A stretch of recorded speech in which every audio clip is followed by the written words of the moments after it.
Throughout the last several years here at Johnson, there's been many different ways into handling situations. After an altercation would occur, students would simply just be sent down to the principal's office and it would be finished at that. A program was created here at Johnson, which a selected 12 students are picked to be mediators at the school. These mediators hold the responsibility to resolve problems and anything that goes on between students here at Johnson. Today we'll take a closer look on what goes on in peer mediation and how the peer mediators work. When any altercation occurs, such as a simple fight or dispute, the students are usually reported to the next step of authority to try and distribute a disciplinary action among the parties involved.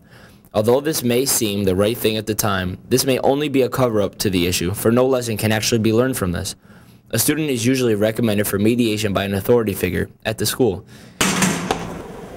Oh! Seriously? Come on! That's right, you stay on the ground. What are you gonna do about it? Hey! Where are you going? He slammed my face in the locker! No, I didn't. That's ridiculous. Are you kidding me? You walked down the hall and kicked my locker right in my face. No, I didn't. You started with me. You're the one that I'm innocently in my locker and you're walking down the hall and you kick locker in the head. Come on. I hit the locker and then you got mad at me. Are you kidding me? I didn't deserve anything. I was completely innocent in the situation. Fool. How are you trying to tell me that you didn't kick the locker? I saw you walk down the hall and kick me in the face. I tripped and accidentally hit it and you overreacted. Tripped. There's no reason to get mad like that. I did nothing wrong. Come on. Look, guys, anytime we have a fight in school, you know, I'm not convinced that the problem is solved here. So with any kind of conflicts, we like to refer you to peer mediation. They're the best solution to the problem. They'll help you to work it out. So I'm going to refer you to them, and I expect you to cooperate and really settle your differences and move on. But this is all his fault. My fault. You kicked the locker. No, it's all your fault. I tripped and you overreacted. And Listen, there's blame on both parties. Peer mediation will allow you to voice your sides, listen to each other, and reach a solution and move on. I shouldn't even be here. It's all your fault. At this point, two of the mediators will remove each party from class to begin to resolve the problem.